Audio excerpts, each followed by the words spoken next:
Венера се нарежда на 6-то място по обем и маса, като в това отношение е доста подобна на Земята. Тя е земеподобна планета, т.е. е изградена предимно от скали. Има най-плътната атмосфера от 4-те земеподобни планети, състояща се от повече от 96% въглероден диоксид. Годината на Венера се равнява на 224 земни дни, а времетраенето на деня на 243 земни дни. Да, правилно чухте, венерианският ден трае повече от годината. Температурата й може да достигне до 464 градуса по Целзий. Едно от най-интересните неща за Венера е, че се върти в обратна или ретроградна посока. Поради обратното си въртене, там Слънцето изгрява от запад и залязва на изток.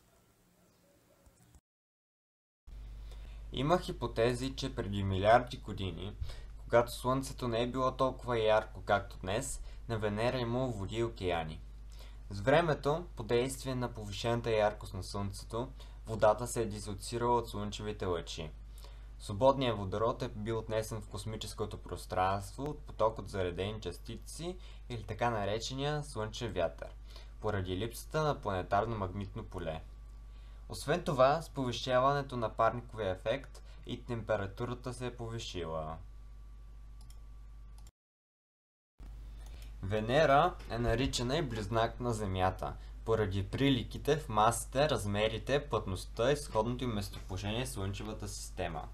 Ранните телескопични наблюдения на планетата разкриват постоянен вуал от облаци, който подсказва за значителна атмосфера и довежда до спекулации, че Венера е топъл, влажен свят. Може би подобен на Земята през праисторическата й епоха, с гъсти гори около блата и изобилие от живот. Сега обаче учените знаят, че Венера и Земята са развили условия, които едва ли биха могли да бъдат по-различни. Венера е изключително гореща и суха и е малко вероятно да се развие живот, какъвто познаваме на Земята.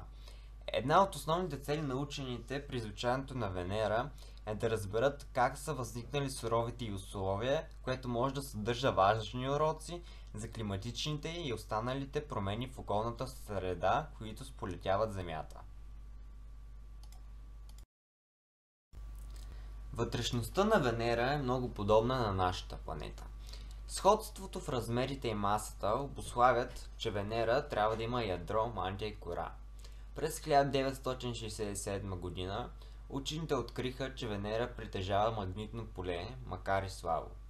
За разлика от земното, това на Венера не е породено от ядрото й. То се индуцира от взаимодействието между ионосферата и слънчевия вятър. Тази индуцирана магнитосфера не е достатъчно силна, за да спре силните ултравиолетови лъчи, идващи от Слънцето. Това е и главната причина водните молекули да се дисоцират. След това, по действие на слънчевия вятър, молекулите водород, хелий, хлор и други с по-малка маса получават достатъчна енергия, за да преминат атмосферата и да се понесат в междукосмическото пространство. Това понасене, причинено от липсата на магнитно поле, е основната причина за изчезването на водата през първите няколко милиарда години от нейното съществуване. За сметка на това, по-тежки молекули като тези на въглеродния диоксид остават на планетата без изход навън, причинявайки парников ефект. След като ви разказахме за някои от характеристиките на Венера, е време да ви разкажем и за атмосферата. Тя представлява ад, причинен от глобално затопляне, и е пример за това какво не трябва да позволим да се случи на нашата планета. Атмосферата е съставена от 96,5% въглероден диоксид и 3,5% азот. Плътният слой въглероден диоксид, който се намира най-ниско, прави невъзможно напускането на топлината. Следващия слой е изпълнен с облаци от сярна киселина, които са образували от серния диоксид, съдържащ се в атмосферата. Облаците на различни слоеве имат различен състав. В атмосферата присъстват и голям брой първични благородни газове, като съществуват теории, че причината за тях е или сблъсък с комета, или обогатяване от слънчева мъглевина. Много интересно нещо за Венера са и нейните ветрове. Силни ветрове със скорост 300 км в час обикалят Венера на всеки 5 земни дни. Ако изключим дъждовете от сярна киселина, липсата на кислород, голямото налягане и температурата, тези мощни ветрове, както и скалните частици, които носят със себе си, спокойно биха убили разхождащ се човек. Интересен факт е, че Венера има направо смазващо въздушно налягане на повърхността си, повече от 90 пъти по-високо от това на Земята. Подобно налягане бихте могли да усетите на 1,5 км под световния океан на Земята. Основната последица от масивната атмосфера на Венера е, че там се наблюдава много сериозен парников ефект, който интензивно нагрява повърхността на планетата.